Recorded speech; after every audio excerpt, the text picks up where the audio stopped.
Greetings, friends. I just wanted to share a little story with you. You always catch me when I'm on my way somewhere, so that's where I just want to share something with you. I got a friend who's very talented lyrically, musically, has this music theory down, very prolific, but there's been times that people with not as much talent get opportunities, and I agree. I think my friend musically again will put people under the table, and is willing to be creative and try things that other people just simply won't. And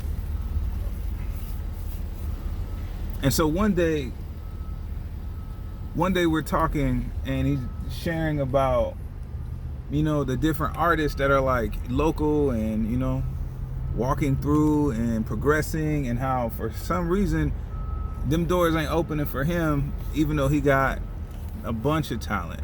And I think sometimes we assume that talent entitles us to breakthrough, talent entitles us to opportunity.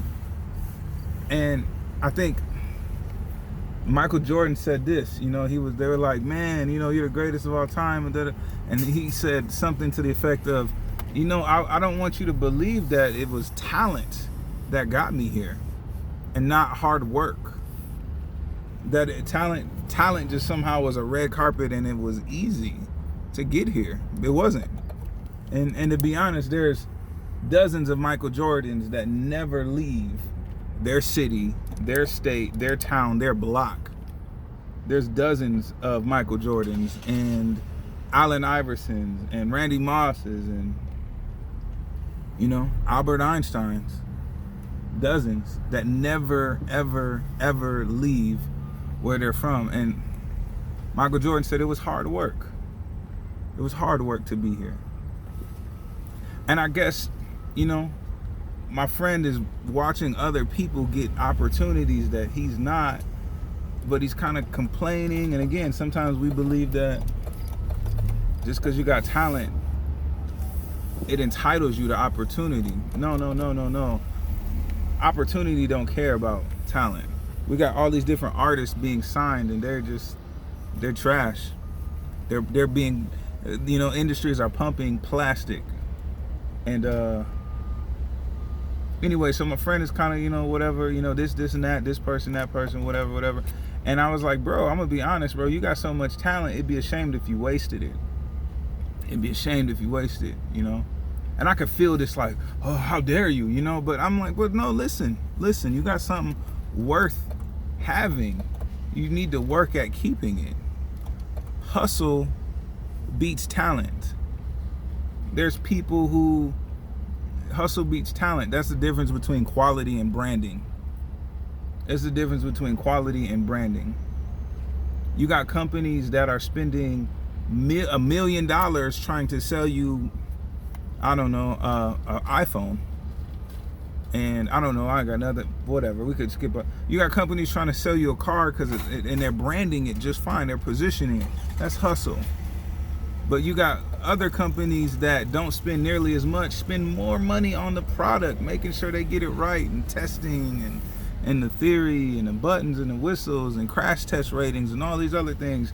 And that's quality. That's talent. And the difference is, oftentimes we see that branding underplays quality and overplays quantity, overplays hustle. And you get the thing and it's trash. You get the car and it falls apart, or you get and whatever. But this is my point. I'm like, bro, the scripture tells us to be wise as serpents and gentle as doves. Wise as serpents and gentle as doves. Wisdom is knowing the cards that the enemy has, knowing the opposition, and being gentle as doves means, but still maintaining your morals, still knowing why you're in the game. And I think sometimes people have sacrificed the quality for the quantity. They sacrifice their talent for just an opportunity, you know.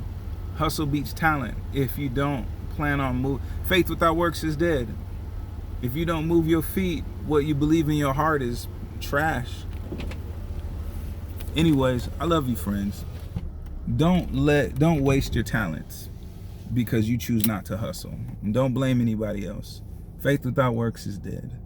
God will open doors no man can close and set you and use your gift to set you amongst kings and queens and rulers. He will. But if you have no faith, no ability, no hustle, that you can't blame God or anyone else.